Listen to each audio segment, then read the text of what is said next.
Real quick, the only ask I could ever have of you guys is to help spread the word so we can help more women lose body fat, build muscle, reach their goals, and feel insanely confident. And the only way we can do that is if you rate, review, and share this podcast. So the single thing I ask for you to do is if you could leave a review. It will take you 10 seconds, and it will mean the absolute world to me and may change the world of someone else. The questions about intermittent fasting and strength training and how we work around that. So if someone's really wanting to intermittently fast and also wanting to strength train and build muscle, what's your recommendation there? My recommendation is completely counterproductive. Hello, what is going on, you guys? Welcome to the Macro Hour with Nikkiey Stott, co-founder of WarriorBabe. And on this podcast, we talk about mindset, methodologies, and tactics that will help you lose body fat, build muscle, be strong, and feel insanely confident. I am your host, Nikkiey Stott, and welcome to today's episode 152, where we're doing a little something different here. We are sharing an episode when I was a guest on Dr. Morgan Nolte's podcast, Reshape Your Health. And so in this episode today, you are going to hear Dr. Morgan talking and asking all of the questions to me on how to build muscle, the macronutrient world, and helping you guys along your fitness journey. So buckle up and enjoy. I just want you to give us a breakdown, like in case anybody forgot from the other 20 episodes that we've had on this, why is strength training and building muscle so important? All right, we're kicking it right off the gate, Morgan. Let's go. By the way, audience, I'm stoked to be here and to serve you guys today. So I hope that you do take away tons of valuable information and go run with it. Go apply it. All right. So question is building muscle and why it's so important. So many reasons. So to speak high level, I love following, I don't know if you follow her, Dr. Gabrielle Lyons. Yep, she's been on the show too. Let's go. Yeah. She shares her message through her platforms that just resonates so freaking hard with me. And to sum it up in one sentence, really why building muscle is so freaking important. And I'll elaborate too, but just being that muscle is the organ of longevity. So muscle is like an active tissue on our body. And there's this saying, you either use it or you lose it. And there was a stat that I was reading, when was it, like last year or maybe early, last year, that our muscle mass decreases approximately like 3 to 8% per decade after the age of 30. And this hit so hard when I read that because I remember working in the ER and I remember seeing so many people coming in with fractured hips and osteoporosis, which we were talking about a little bit before this. I just believe wholeheartedly that if you have more muscle to your body, your bones are going to be stronger and you're literally able to add more years to your life. And that means so much. That means being able to keep up with your grandkids. That means being able to get up and down from your chair so much easily, doing normal lifestyle activities on a daily basis more easily, all of the things. So that's one of the main reasons why I think it's so important. But then, we can even dive down and talking about your metabolism and your physique and all of the things. But overarchingly, it's just a muscle for the organ of longevity. Yeah. Yep. So Dr. Gabrielle Lyon, that's kind of like her trademark saying, and that's why we brought her up. And she had a great episode as well. And we'll get into some of those principles, but also go deeper into the conversation. This will be kind of a good dovetail to my conversation with her. You really recommend tracking macronutrients. And I'm curious, why is that such a cornerstone of your approach? Macronutrients just scientifically makes the most sense. And until it's proven differently, this is the way that I will forever believe the best way to be to follow to get a wealth of knowledge in the nutrition realm. What I like to say is and talk about the WarriorBabe community is that tracking your macronutrients, fully doing it, protein, fats, and carbs is your North Star.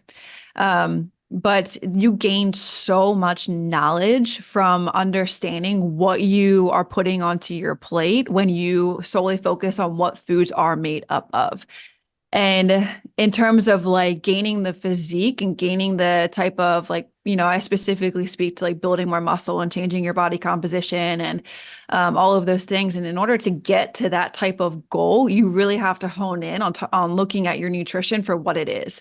You're not going to be able to decrease body fat and to build more muscle tone just solely focusing on counting calories, because calories are made up, calories you could be consuming a little bit of protein. You can be consuming a ton of carbs in a day, and you can be consuming like, moderate fats. But the main thing that you need to focus on is, if you want that type of goal that I just said, is like you need to find the balance between the three of them. And macronutrients is, I say it's like a skill set that will serve you for the rest of your life. If you can understand, what you're putting on your plate day in and day out and how that serves a purpose and the way it fuels your body to have you go after the activities that you want to do on a daily basis, perform more professionally in your work, have a clear thought of, mental space, because providing your body fuel that way is so freaking important. And then being able to, go work out and strength training and build the strong body that you want. You got to nail it down to eating what your body needs to fuel properly. Yeah, that's a beautiful explanation. Where do you typically recommend somebody start with macronutrients? I just want to leave it at that because there's so many different avenues we could go down. So where does somebody start if they're like, all right, I'm buying in, I'm going to track my macros. Now what do I do? Yeah, totally. So like what I just said, like tracking your protein, fats, and carbs is like your total North Star of what I would love to get everybody to ideally. However, I understand that the general, population is like, what is a macronutrient, right? Exactly. No idea what macronutrients are. I remember being at the dog park and this woman was like, what? Kind of looking at me like I had like three different heads. And I was like, okay, let's take a step back here. So the way that I typically approach it, and I know our coaches approach it inside of WarriorBabe, is we meet the client where they're at. So say we're on like an onboarding call face to face on Zoom, and we're just asking a bunch of questions on like gathering an understanding of what this client is, where they're at exactly. And majority of the time, they have no idea what a protein, fat, and carbs are. They don't know what foods consist of that. So we're like, okay, let's understand that our North Star is this. In order to get to that North Star, the only thing that I want clients to focus on is just eating more protein. Mm-hmm. The amount of women, and this was my problem too when I first started. I had to Google what foods consisted of protein. I had no idea. So I've been there, and I've learned so much through the years. But that's ideally not, women are not eating enough protein, and protein serves, it's literally the macronutrient like king. And in order for like all of the goals and, it's all the things that can happen internally with your body and how it, helps you to reduce body fat too, as well, even when you're eating it. But without getting too sciencey, that's where I would love people to start. Let's just have 7 days of you tracking how you would normally track. And like opening up MyFitnessPal. If you've never opened up MyFitnessPal before a day in your life, let's just do it, because we have to build upon new habits that are going to get you to where you want to be. And that, it has to, you have to bring about change in that respect. So, even if they don't want to, and I'm sure we're going to get into talking about this, there's always a little bit of resistance at the beginning. I don't want to try. I don't want to have to do this. Well, we'll get there. So, I make them track. I'm very, very blunt, hard, like to the matter of fact, like you want to change, I can get you to change as long as you meet me and you want it just as bad as I want it for you. But I can't want it entirely. You have to want it.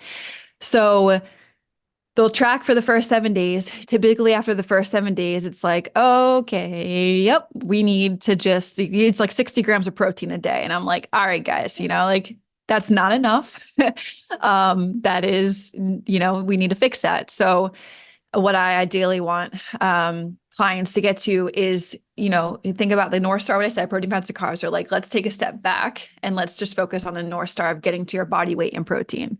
Mm-hmm. And that means like, I'm 150 pounds, so I'm eating 150 grams of protein in a day. And some people were like, like looking at me like dead eye in the face. I'm like, they're like, how the hell did I get that? And I'm like, okay, so you're only eating 60 grams of protein a day. Let's make the goal 100 grams of protein in a day. And what I love to do, the easiest, simplest way to break it down is if you have 100 grams of protein to focus on, let's say you're eating 5 meals a day. That's 20 grams of protein in a meal. That is easily like uh maybe 150 grams of egg whites. That's maybe like 3 ounces of chicken. That's maybe, 1 scoop of protein powder. That's maybe some Greek yogurt. And I can fire this off in my head because I've been doing this for so long. And that's ideally where I want everyone to get to, is like they can just like with tracking macronutrients, like I said earlier, it's like you're seeing this portion size that you're weighing out on plates consistently, and you're able to eyeball it and you're able to see it. And it just becomes intuitive at that point. So I just, break it down like that. Okay, 100 grams of protein is our goal. Sweet. We'll track it. That's the only thing I want you to focus on, because if I had them focusing on all three, it's like instant overwhelm and they just want to give up out of the gate. So I know that's not a way for our clients to succeed. So for a couple of weeks, they're just doing that. And then we'll bump up the protein to get it to their body weight. And they feel more confident after they've seen, okay, that's not that hard. They have to do it. And that's how they gain the confidence in themselves that they know they can do it and the belief that they can do it. And then, usually a month or a month and a half in, it's totally different for everybody. So I'm just ballparking it. But then we'll start playing with the fats and the carbs. Honestly, like I don't care too much where the fats and the carbs are coming from, because interchangeably they work great together. And sometimes that can be overwhelming if we're, trying to get the fats and the carbs to align perfectly. I know. Yeah. So that's again, not yet the North Star. So one thing is like, okay, let's just like, how would you continue to add this stuff in? And then like we work our way up to the protein, fats, and carbs. It's not an overnight thing. And it's not typically like the first couple of months thing. It's like it takes a couple, you're rebuilding, you're establishing new habits. So you got to give yourself grace in that respect when you're trying to do that. But that's how I would typically approach getting somebody to love macronutrients and see that it's like, it's an awesome thing to understand. I'm obsessed with it until it's proven otherwise in the scientific world. Yeah, I think I like to say it removes the marketing labels. It puts foods on equal playing fields, because beef can't advertise for itself, like legally. Like whole food is at a disadvantage for marketing. And you might see a protein bar in the store that says high protein, but on the back it has more added sugar than it does protein. And when you're actually tracking your macronutrients and you see what is in your food, it's on a level playing field now, and you can't hide behind any marketing. I think that's one. I wanted to clarify something. So you said a gram of protein per pound of body weight. Is that ideal body weight, or is that current body weight? What's your opinion on that? It depends on the physique I'm working with. Let's say that I have somebody that's like 200 pounds, 250 pounds. I'm not going to make that human eat 250 grams of protein. So that would be ideal body weight. If it's a physique that, is skinny fat and we're trying to build up some more muscle, then I want her to potentially eat the gram per pound of body weight, or maybe even like 1.2. So it totally, I said that like broadly speaking, but it totally depends on who I'm working with. That makes sense. Yeah, we typically say like 1 gram per pound of ideal for the exact same reason. We're not going to make somebody who's 250 pounds eat 250 grams of protein in a day, because they would hate us. Yep. And it Yes. probably would not be very feasible. Yeah. So that's great. I think that we're totally on the same page there. We know also that in order to build muscle, protein is just one part of the equation, and strength training is so important. Do you think, this is kind of spitballing, do you think that strength training or resistance training is more important, or are they equally important for strength training? Excuse me, for building muscle. Macronutrients with Yeah, like eating enough protein or getting the resistance training. Do you have an opinion on which is more important for building muscle, or do you really need them together? You really need them together. Well, I always say nutrition is king, exercise is queen. So you need the protein for the muscle fiber recovery after your break. You break down muscle in the gym. You don't build it. You break it down. You build it in the recovery periods afterwards, which comes from proper nutrition, sleeping well, hydration, all of the things. So they coincide totally together. You need the progressive overload in order to put the resistance on the muscle, and then you need the protein to be able to repair and build it. I agree 100%. I'm kind of curious, when you have clients start out, what is your recommended training schedule if their goal is to build muscle mass independent of weight loss, let's say? And so we have their protein target. What recommendations do you have for their strength training program, or do you kind of table that until they get their nutrition dialed in? What's your approach on that? Yeah, totally depends on who I'm working with. So if somebody's never strength trained a day in their life before, or even the type of equipment they have, then I may have to do some magic skills with like tempo work with bands and like tempo work with body weight until I'm like, yo, you got to get some dumbbells and you got to get some barbells because that's where the resistance is truly going to come from. But majority of the time, if I'm saying like, okay, we got the protein down, maybe they have an understanding that they know they need to get into weights, it's going to be progressive overload for me, no matter what. So I'll start with somebody, maybe a goal of focusing on some main compound lifts like shoulder press, squats, chest press, deadlifts, and then isolation work around that. But maybe I'll do some progressive overload, playing around with the weights out of the gate, playing around with the sets and reps, playing around with the time, playing around with the rest periods, and then changing them every few weeks to continue to create stimulus to the muscle, to keep challenging it. But North Star always with people I work with, regardless of trying to get it to more individualized, it's always going to be the progressive overload approach. Will you explain what that is, just in case somebody's listening? They're like, what in the world is progressive overload here? Yeah, totally. So it's the continued ability to create more essentially resistance on your muscles so that it gets challenged over time. And then you're doing it in different variations in different ways. So you're doing it by what I said, like you're trying to do it by rest periods, increasing or playing around with rest periods. You're doing it by different sets, reps, all of those things. You're doing it by tempo work is another great way. There's definitely different facets, but overarchingly, like in layman terms speaking, it's just the ability to um, stimulate your muscle to be able to grow, and you got to change it up every once in a while. But the thing is, before I say that, or in addition to me saying that, you got to do the boring work. So progressive overload is like doing the boring work on a weekly basis, right? So it's like a lot of women come to us and they're like, "Well, I'm so bored with my workouts. I want different workouts every 2 weeks." I'm like, it's not the that's not the case here. So it it's you have to keep doing the same exercises over and over and over again because it helps to promote the muscle growth. It helps to promote adaptation. It helps to, again, build more resistance. I feel like I'm just repeating myself there. But when when your muscles are subject to progressive overload, they undergo like microscopic damage. So they're breaking down the fiber to get a little bit more into the weeds of the science side of things. And that damage that you're doing to those muscle fibers will stimulate the body to repair and to strengthen those muscle fibers to gain more muscle mass. It is the overarching like North Star progressive overload. And this gets the body to adapt, continually adapt.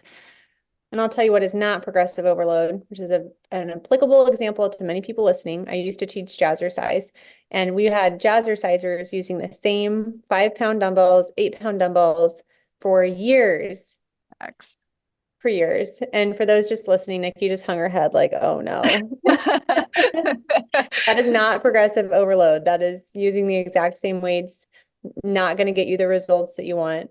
And so I think that strength training is important. We typically, I recommend all major muscle groups at least twice a week at a moderate to high intensity, preferably high. And I typically do 3 to 5 sets, but I'm kind of curious, how would you optimize that program? Would you change anything about that? So you said two muscle groups 2 times, or the muscle groups 2 times a week?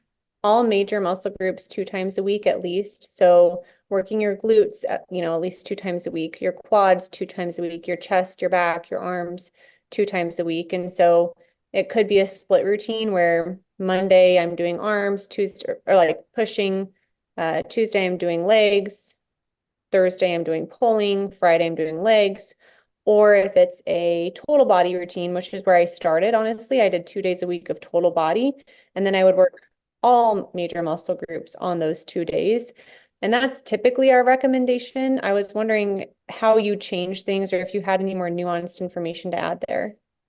Yeah, I mean, I think it totally depends on the individual. Like a lot of these answers are dependent on the individual and who I'm working with. If time permits, like I would love split work. I would love kind of the bodybuilding style approach. And it depends on the goal, you know? It's like, are we trying to get to like small little muscle groups to build them up? Then I would love to continue to do splits for isolation work, or what are we trying to build more mass? Like then I would do like a little bit of the compound movement with progressive overload, maybe a little bit of powerlifting style.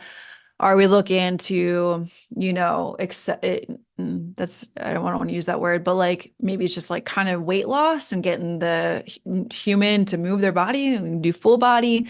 Honestly, it just like I've gone, and I'll just be totally transparent. Like I've totally changed out my training techniques over the last couple of years just to learn what I like to enjoy the most. Because like I said earlier, nutrition is king. If I can nail down my nutrition and get that spot on, the way that I exercise, if I mean, it's always strength training for me. Yeah. Then if it's what I enjoy, it's like, do I love doing the splits? I loved it. I did it for a while in the bodybuilding world. Then I transitioned to full body because my legs weren't recovering as well from doing splits with legs. And I was doing them 2 times a week.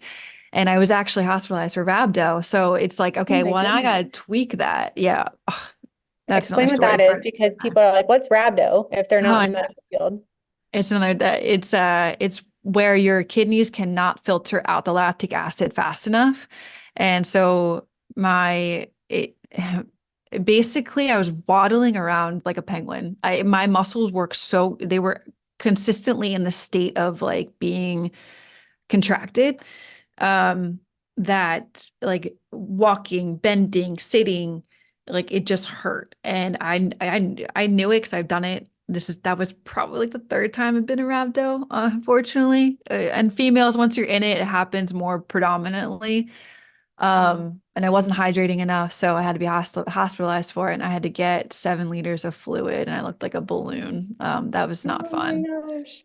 So at that No. point, I was like, I need to change up my training. And that's where I went full body. And then, recently I've been doing push pull legs. So it's like, it's what I play around with a lot of different things.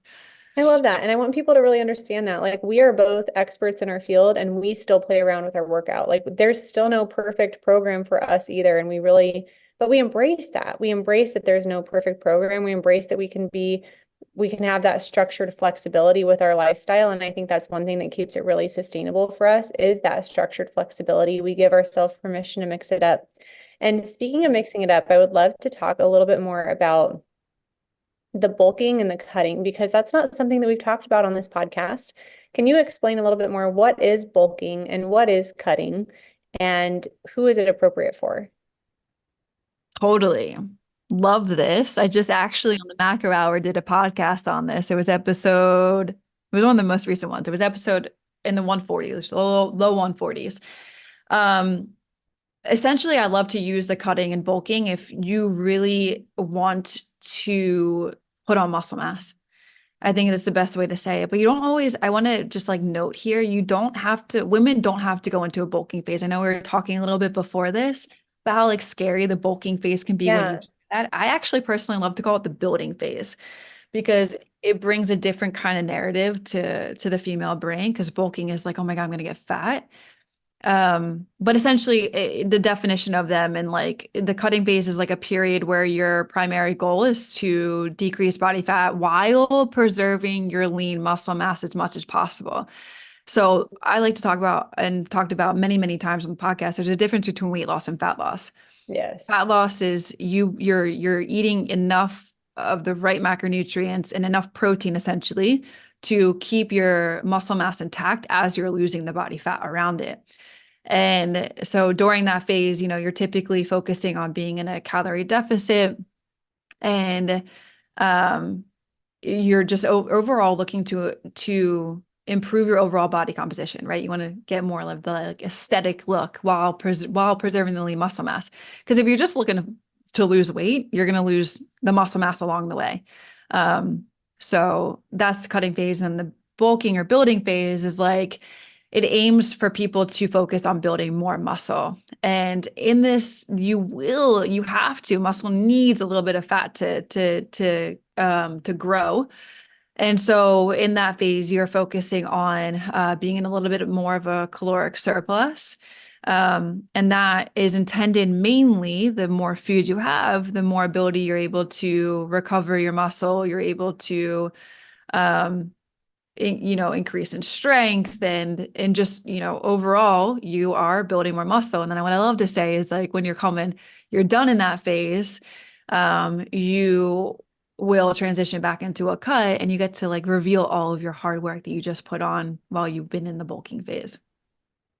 So is it possible to do it at the same time, in your opinion, or is it just not as effective if you're looking to build muscle and drop fat at the same time? What's your perspective on that? Totally. And that's where there's the little thing in between these two called a maintenance. And maintenance is where the magic happens, to be honest. I don't think you have to, what I said before, a lot of women don't have to go. Maybe I didn't finish my thought. I don't think I finished my thought there, but you don't have to go all the way up into a building phase. You can totally stay at maintenance, but you have to be eating enough food to help those processes happen internally with your body, which is building more muscle, while at the same time being able to decrease body fat. But while you're building more muscle, you're essentially like you're increasing your BMR, you're increasing your metabolism. You're doing a lot of things that will help aid in the process of you decreasing body fat. So I love to say that a lot of women don't have to start off their journey in a cutting phase. I almost sometimes don't recommend it because a lot of these women, first of all, aren't even eating enough anyway. And if we're going to go cut, it's like we're just going to bang our head up against the wall because nothing's going to happen. You're not going to get the results you want because your body needs more food. So I love bringing people into WarriorBabe and getting them to eat more food out of the gate, getting them to sit up at a higher caloric intake. And they don't know it, but it's their maintenance. And then having them do the strength training, they're like, oh my God, I'm seeing all these incredible changes. I'm like, that food, baby, it's that maintenance. Yes, I was wondering because I think there's differing opinions on that. And I think we need to talk a little bit more about protein dosing too. I think when we're talking in intermittent fasting and how all this works together, because I have a couple things. One of my big mistakes, I have two big mistakes when it comes to over the last few years with my nutrition and exercise programming. When you get into intermittent fasting, at least for me, there's this all or nothing mindset of like, I am not eating until 10 a.m.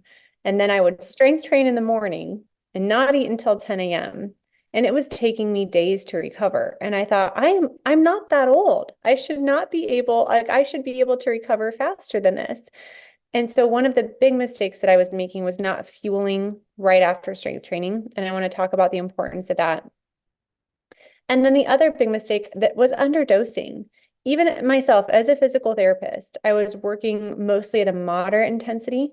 And I would love your opinion about the benefits of moderate versus high intensity. And is moderate intensity ever beneficial for certain physique goals or anything like that? So let's start with the questions about intermittent fasting and strength training and how we work around that. So if someone's really wanting to intermittently fast and also wanting to strength train and build muscle, what's your recommendation there? My recommendation is completely counterproductive. So, and I'll explain for the purposes of Yeah. building muscle, it's completely counterproductive. So, as we've been talking about through this entire podcast, the most important thing that I've been saying is nutrition and feeding your body. And what happens after you're done strength training is you are repairing and you're building back the muscle that you just broken down inside the gym. Well, for many reasons why I believe fasting is counterproductive is the main one is it reduces the ability for protein synthesis to happen. So intermittent fasting, it causes a reduction in protein synthesis, which is the process of building new muscle tissue. And protein synthesis is most active after consuming the protein that you have.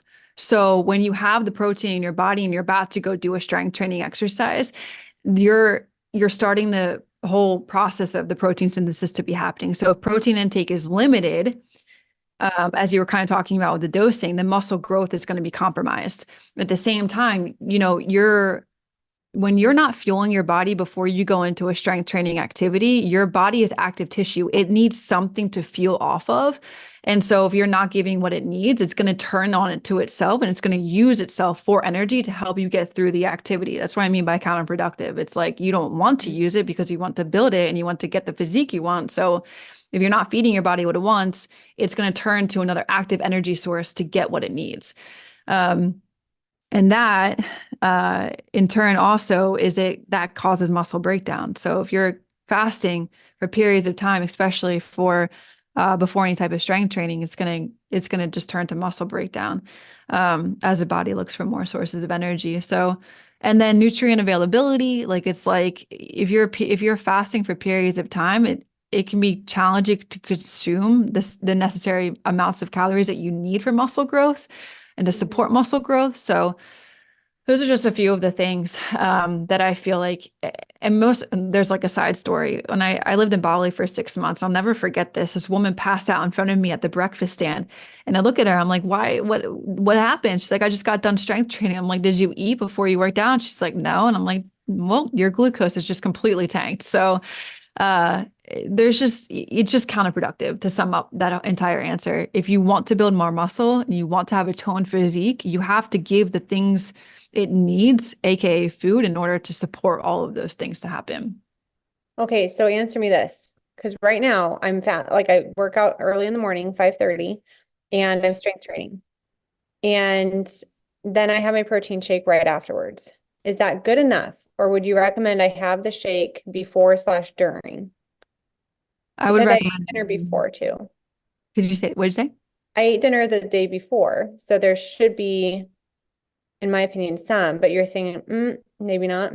Mm, I get that concept, but at any time, I just want to give my body what it needs. So I recommend people to have the protein and a little bit of carb before they go work out.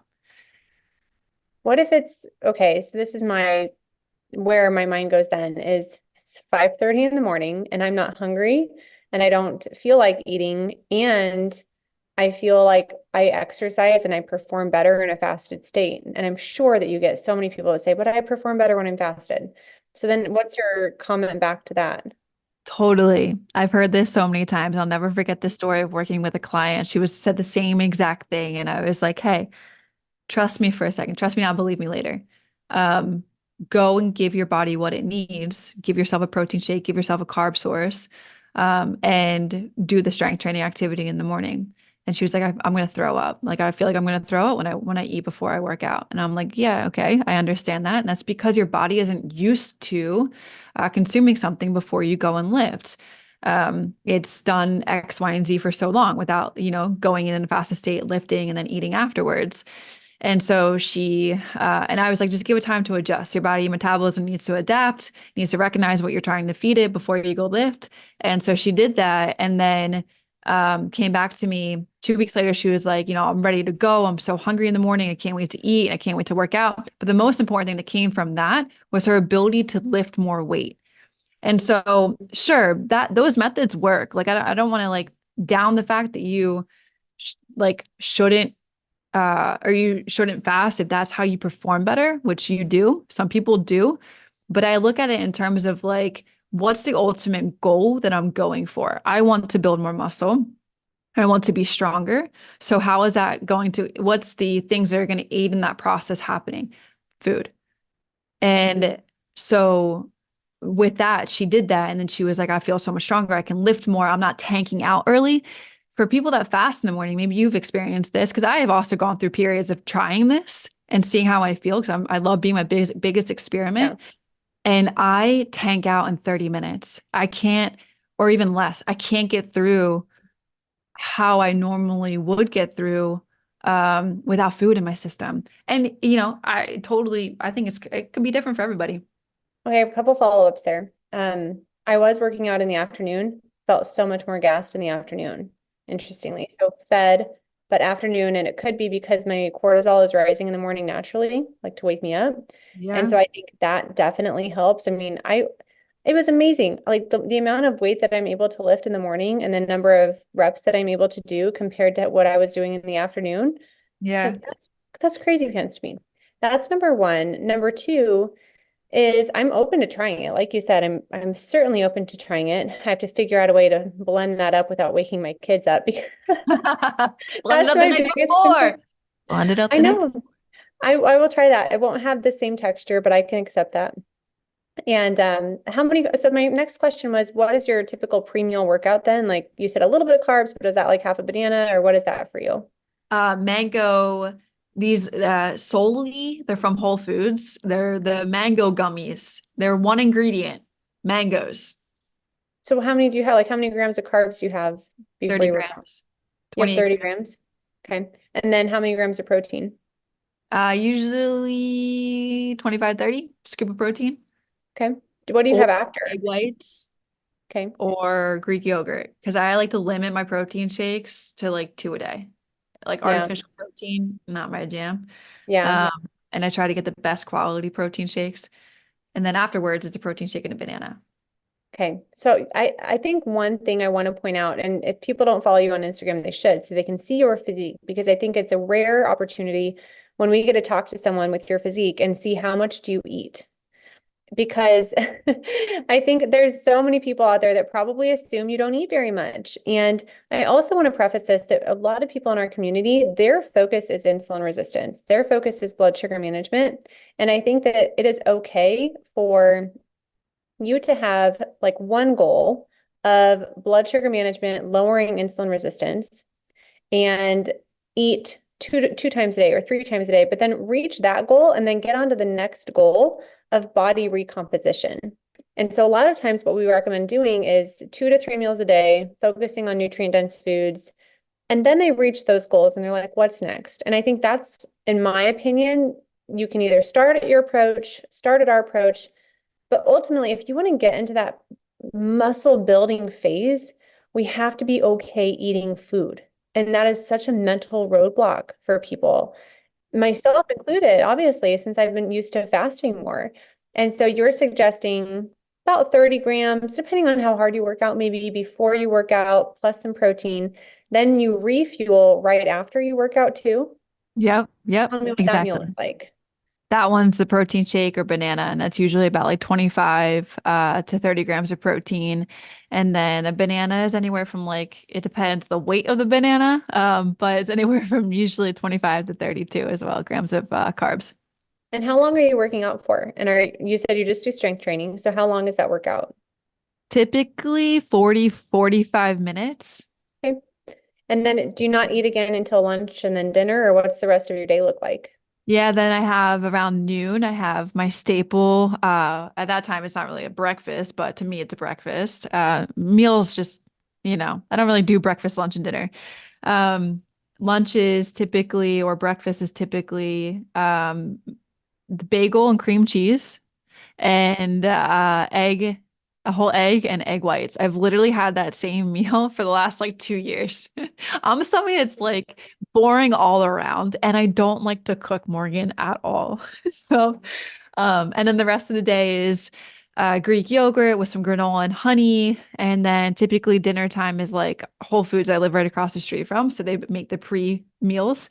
And I get chicken scallopini, some asparagus, and some mashed potatoes. And then I always end my day out with, and typically there's another meal in there. It's either cottage cheese and some fruit spread, or on the go. If I've already had if I've only had one protein shake in a day, I'll do a condition one protein bar, which is so good. It's lemon poppy. It's like I made from haven't real had that. food. So good. And then I always finish my night with dark chocolate, dark chocolate, always. 2, 3 pieces, 4 pieces, depending on where I can fit in my macros. And I think one thing I want to highlight is the simplicity and the repetitiveness. Like the repetitiveness, I think I'm saying that right. Repetitiveness, something like that. That is so important. She's not mixing it up. She figures out what works for her and she does it. And she doesn't use the excuse like, oh, I don't like eating the same thing over and over and over again. Well, I bet she Amen. likes her physique, I bet she likes the simplicity. I bet she likes it how she likes it and she finds what works for her. And you keep it simple. And I wanted to know too, so how many doses? Because I focus on doses of protein. Like if we're thinking, 3 gram loosening threshold, because we work with mainly older adults, so I like to use the 3 gram versus like a 2.2 or 2.5. So about 30 grams of a high quality protein, if we're talking about our average client. How many doses are you getting a day? Like 3, 4? If you're doing 3 solid meals and a shake or a bar or cottage cheese, I'm just trying to follow along and figure out how many doses you're getting. Probably around 5. Okay. I have them in each different meal. So I eat 5 meals a day and then I'm having protein each one of those meals. That's incredible to me. And I think that this is mind blowing. And the coolest thing, I had Deborah Atkinson on this podcast. Have you heard of her from Flipping 50? No. She's great. She's really great. And she is jacked as well. And she brought up something that was so cool. She's like, well, your current strategies get you to where you are, Mm, but you might need a new strategy to get you where you want to go. And so I think that I love learning these strategies and challenging myself because I am so big on blood sugar management, and eating less often is going to be inherently better for blood sugar. However, my blood sugars are amazing, and the foods that you're eating also make a difference for blood sugar, and building muscle mass in general is so good for blood sugar long term. amen. So you can hear in my voice, like, oh my gosh, I'm going to go from like not eating before I work out to eating before I work out, and maybe eating after I work out, and then eating another time of the day. Like if that's 1, 2, lunch, dinner's 3, 4, and then maybe, another high protein snack or something in there. What are the biggest mindset blocks that you encounter? Because for me, I'm just like everybody else. And it's like, if I eat that much, I'll just gain weight. What happens? First of all, I love that you're like, I can tell with your voice, like you are intrigued to learn a different type of strategy. I respect that so much. Oh yeah, I'm always open to it. That's awesome. Second, it kind of like, okay, well, think about where you are right now and what you're trying to do. You kind of just said it, like you had to be open to try different strategies. And so the assumptions of what you're playing, and it's all of us base things off of assumptions, and it's just the way that we've kind of been ingrained growing up. I think maybe somewhere along the way, marketing, family, I don't know, diets, X, Y, and Z, that or carbs make you fat, like these things, these narratives that play in our day to day, kind of gets ingrained in us, and we believe it, and we assume that's going to happen to us. It What I would say is like you won't know until you try it. I love And how you said like believe or trust me first, believe me later, or trust me now, believe me later. I like yeah, that. trust me now, believe me later. I say that to all of the clients because they too have those things. They have these preconceived notions, they have these concepts, they have these stories, they have these narratives in their head.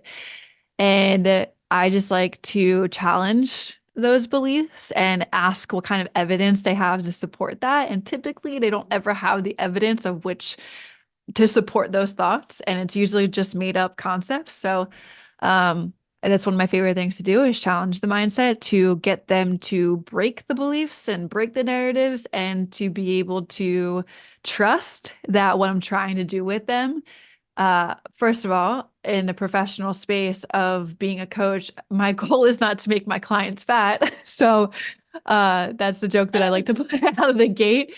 And my goal is to make you feel your That's healthiest, best hilarious. self. So it would be out of it would be wrong of me as a professional to go against that. So, I always like to challenge these beliefs. Why? What's your evidence? What's your data? And typically it doesn't match up. It's just these stories that they're telling themselves.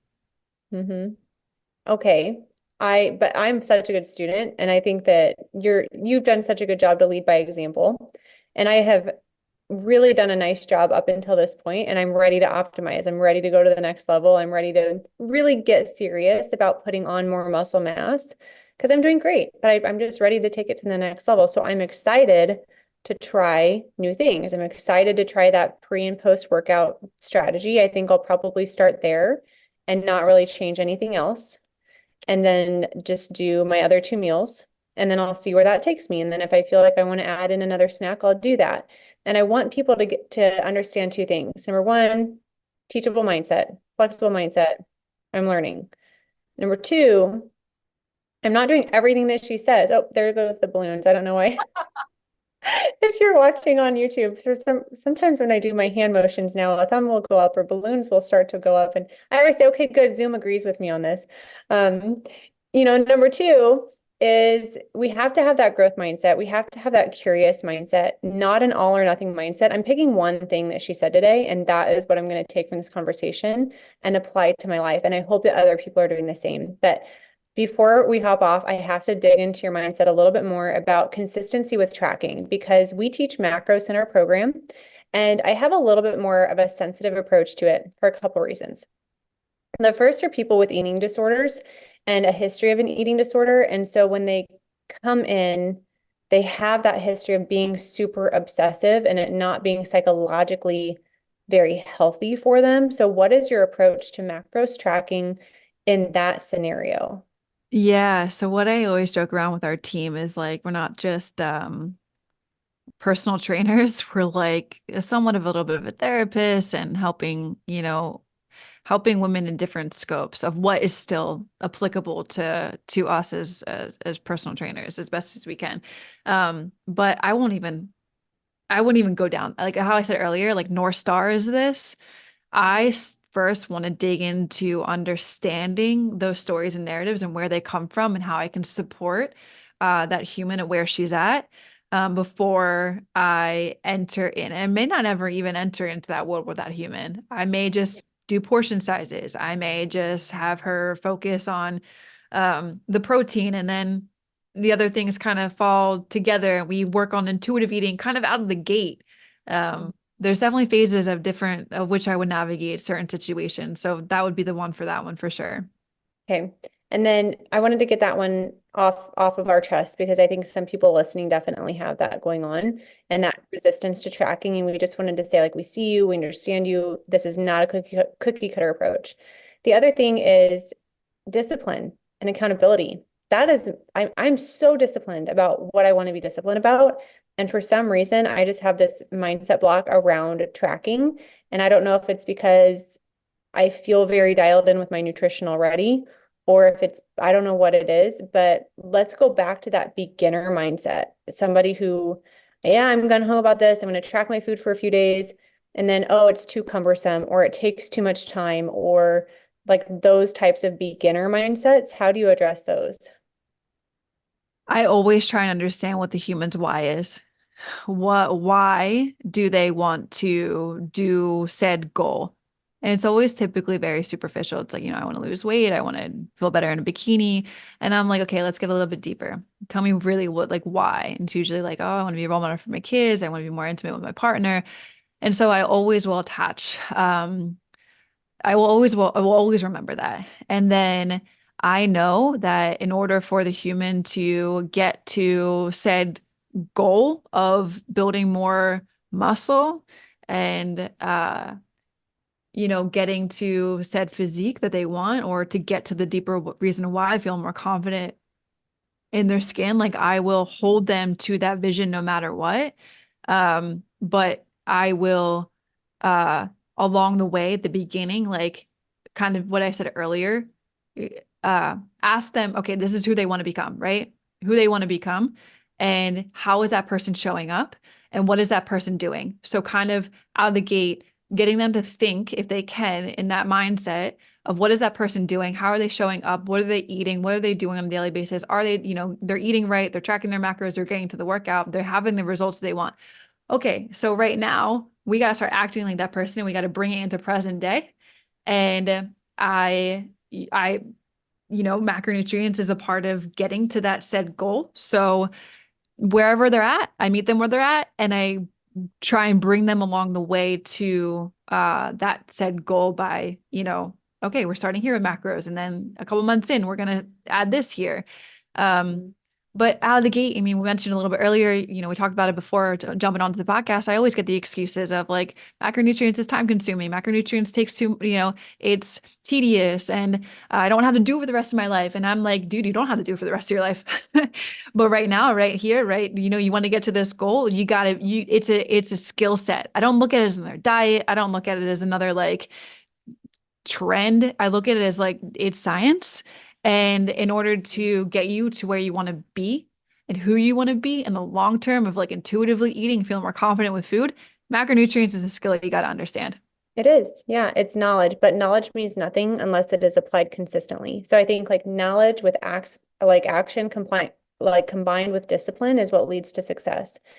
You can't have success with improper knowledge and you can't have success with no action. You need both of them and you need consistency because I think success is just little disciplines compounded over time. And understanding macros, proper nutrition, that's just a skill set that anybody can learn.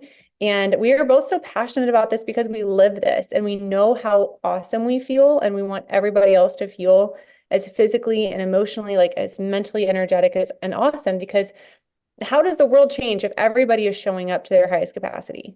Mm-hmm. It's amazing. It's amazing. So I think we're both equally passionate about helping people just improve their health. I wanted to just check my list quick before we hop off and There's see one thing that I did want to if I piggyback missed there because you anything. keep talking Yeah. about discipline and everyone listening to this, like you cannot rely on motivation.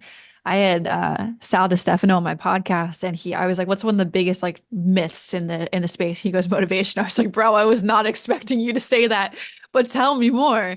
And it's everything out there. The marketing is all about motivation. Like finding more motivation, you got to have the motivation. Like it's not any, you will not, motivation ebbs and flows. Motivation is good. It's just an emotion. It's going to come and it's going to go. Tell me I know this morning didn't want to wake up and go work out. I didn't want to go I don't want to get my steps on a daily basis. But what has been a part of 99% of my success is that I have the discipline to follow through no matter how I feel, no matter what temptations I have. If I don't feel like doing this, or I don't want to track my food, or I don't want to go work out, or X, Y, and Z, it's like I still show up. And that's what a winner's mentality takes in order to get to the goals you want. You got to be disciplined. You got to flex that discipline muscle on a daily basis. It's the only way it's going to get stronger. And holding that future vision of yourself top of mind. Like we really work on that vision. We call it our personal faith formula. Like I just rewrote mine. It's so good. I'm reading it morning and night and pieces throughout the day to hold that vision of my future self there and hold myself accountable to that. So reading it in the morning and night, creating action items, like all of this is so important. But if you do that, you learn how to make decisions from your goal and you accept and reject ideas from your goal because everybody's current circumstances are their biggest limitation. And we have to get outside of that and into the vision, into the goal in order to achieve that. And I love this conversation about the future version of yourself and the discipline. And I say, use your limited willpower, your limited willpower. If you're going to use it for anything, your motivation, use it to impact your mindset and to get into your subconscious mind, the person that you want to become, because then that motivation to follow through will naturally happen. But like this morning, I did not want to get out of bed. I'm like, I'm cold, I'm tired, I didn't sleep well. And I said, absolutely not. Anytime you are negotiating with yourself or rationalizing a decision, that is your old programming working. And that is not the future you. So if someone takes something away from this episode, I hope it's do it now, be it now. And I say that every day, do it now, be it now. It's day one. And if you wake up with that urgency, like you will be so much more likely to follow through on your action items for the day. If you hold that future vision in your head and you don't rationalize with yourself, you don't accept your own excuses, it's part of it, right? So we talked a little bit about strategy. Everybody knows I'm obsessed with mindset. And I can just tell like your current results tell the story. Whatever your current physique is, whatever your body composition is, whatever your blood sugar is, your results reveal the story. And it reveals your standard more than anything. Like what standard are you placing on your life? And so I think that vision casting, that goal setting, we need to elevate the standard. And I mean, talk about this all day. I think I'm coming on your podcast in the future and we should talk about this. Heck yeah, I would love to. I can see you're on a roll with it, and everything you're saying is so freaking good. There was I forget what the quote is. I'll have to find it and we'll have to touch it on my podcast. But you are your lowest standards or something like that. You have to operate differently. I'm so butchering that, but You get the concept there. I saw the little light bulb go off. Well, it's almost like the team, like you're only as strong as your weakest link. Like you're only as strong as your lowest standard. And the thing I love about standard is like your goals can change, but your goals take a long time to reach. Like reaching the body composition that you got did not happen overnight. And like our clients do not get results overnight, but our standard are the daily choices that we can up level every single day. And I think that's why I like the difference between like what's a goal versus a standard. And I could talk with you Look all at you. You are going off right now. Let's go. I love it. I know. I was like, I could talk to you all day and pick your brain. And I feel like this is a coaching session for me on my next level and my next strategy to try. And I'm so appreciative of your time. You've been super generous with your time today and your expertise. So let our audience know where they can learn more about you and the WarriorBabe program. Where they can find me. They can find me on Instagram. I love to hang out there the most at Nikkiey Stott. WarriorBabe, WarriorBabe.com, YouTube at Warrior, or the hype, what's the / WarriorBabe? Yeah, those are all the places. WarriorBabe and Nikkiey Stott everywhere. Awesome. We will link it up and we'll stay in touch. Thank you so much for coming on the show and offering your expertise. And I really hope people take their strength training and their nutrition strategy to the next level, and that they pick one thing that we talked about today and implement it right away. Like do it now and be it now. Let's go. Thanks, Morgan, for having me. Appreciate it. Thanks. You're welcome. Real quick, the only ask I could ever have of you guys is to help spread the word so we can help more women lose body fat, build muscle, reach their goals, and feel insanely confident. And the only way we can do that is if you rate, review, and share this podcast. So the single thing I ask for you to do is if you could leave a review. It will take you 10 seconds, and it will mean the absolute world to me and may change the world of someone else.